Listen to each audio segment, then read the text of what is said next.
Is it a difficult thing to do? Well, you've been doing it quite a while now, but is it still something that because you kind of have to open up yourself to the world? Nah, it's nice, you know. It's actually harder to be misunderstood, I think. Because if I didn't make music, then you have to deal with kind of, you know, it's just hard when people make up their own minds about who you are, and if you make music, then and it's honest, then I think people have to deal with the fact that you've made that music, so that's a part of who you are, and it's easier to do it, to have it out there than not, you know. Is there maybe one thing you can share that you discovered about yourself in the making of Multi-Love? I think Multi-Love was just I was trying to like be a better person. Like I just started to realize that I was a little bit that was, you know, living kind of selfishly, and I was proud of my music, but I wasn't really proud of myself, and so I was trying to fix that, and so that was kind of part of it. Part of the process was like being like like, you know, like having responsibility for my children and my family and stuff like that. I kind of was a big part of doing that, because I don't. Do you know who Louis C.K. is? Yes. It's like, I've been talking about Louis C.K. because he said something about like how artists like usually get a pass for like being bad parents, because if they make good work, then society is just like, well, it's okay because he made good work, like Picasso or something like that, you know, or like lots of people, like Iggy Pop used to take his kid on tour, and his son got addicted to drugs, and I think like lost his virginity too early and all this kind of stuff, but people let Iggy Pop get away with it because he was a good artist, you know, but Louis C.K.'s whole thing was just like, he didn't want to do that. He wanted to be a good father, and he didn't want his kids to think he was an asshole, basically. And like, I'm the same way, because because I want my kids to like me, because they're cool. They're cool people, and like, they're the only people I want to impress, and like, so it's really, really important that they think that they know that I you know, do the things that I do for them, you know, not just for myself.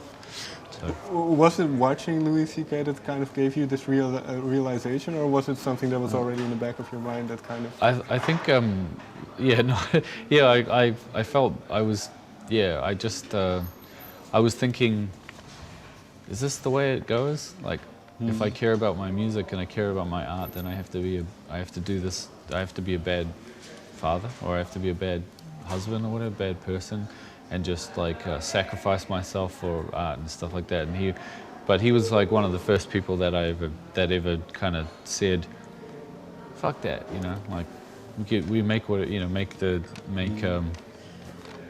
you know, we make up reality as we go along. We don't have to make bad art, you know, and be a good father, or make good art and be a bad father. So that's just one thing that I was thinking about a bit. Okay. And then, well, the album is titled Multi-Love. Is there any special significance to that particular track? Yeah, I mean, it was before I started really working on the album, I came up with that phrase, and I think it was originally supposed to be, I was thinking about the Beatles, actually, and like, that love with a capital L, you know, and like the last, one of the last things that the Beatles say in their career is like, and in the end, the love you make is equal to the love you, the love you, what is it? The love you take is equal to the love you make. Is that what it is? Do you remember that thing from Abbey Road? I don't remember. Anyway, the idea is like you reap what you sow, and they're talking about love, because they started out talking about romantic love, and then they talked about love as being this kind of force, you know, that kind of is going to fix the world or whatever, this kind of hippie kind of idea. And so I started thinking about that, even though I don't really like dig the hippie like vibe in every way. I was kind of thinking that it could be like a futuristic. Oh, It's on the house. thank you. Cheers. Thanks. Geneva. Thank you. Cheers.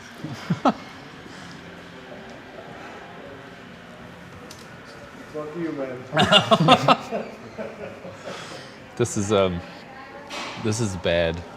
This is going in a bad direction. And cheers. So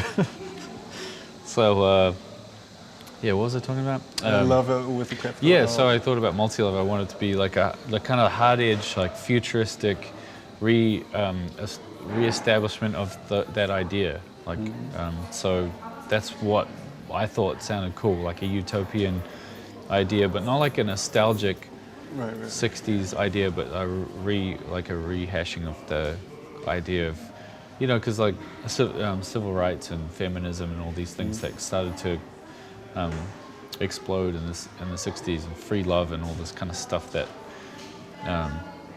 mind expansion, looking to the east for like different kinds of spiritual guidance and all of that stuff is like, we still need that, but we probably need like a really cool, relevant like version of it, not like a nostalgic version, you know, because they failed, you know. Right. But we're either going to kill ourselves or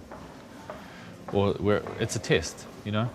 What role Civilization's being tested.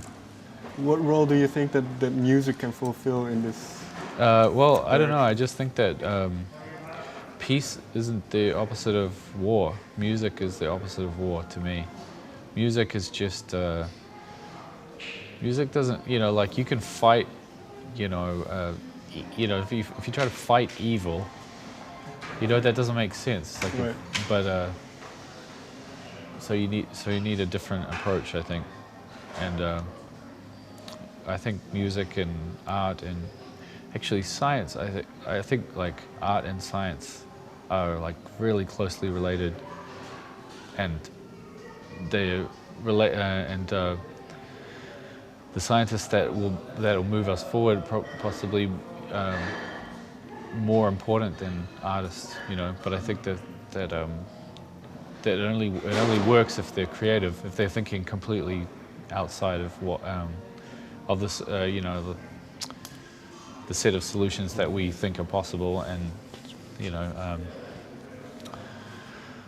yeah. And I think that it you know, like I read this thing that said that that drug addiction and bipolar disorder and depression are actually related to creative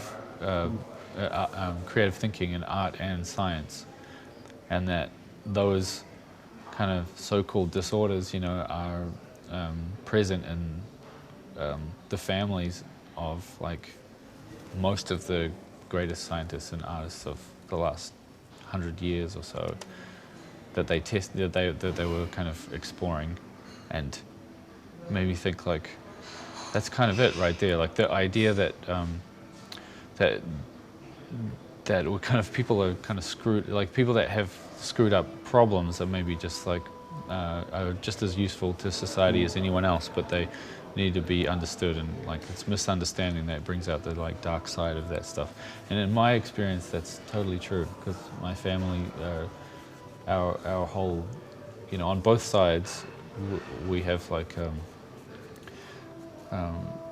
drug problems and music are like the two threads that tie us all together. Yeah. So, and I think that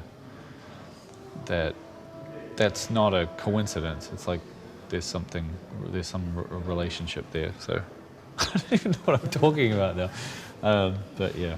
And then going back to the record, is that also in a musical sense, is that kind of what you try to do, where you look at the 70s records that you mentioned, but then also try to modernize them or make them not just being a nostalgic look at those eras? Yeah, I kind of threw away the nostalgic part, because I was really nostalgic before, I think, and I was just trying to ignore 30 years of music and just kind of make the music exactly the way that I heard it. But then I started to feel like I was okay with making music in the now, you know. So it's kind of, yeah, it was different, quite a different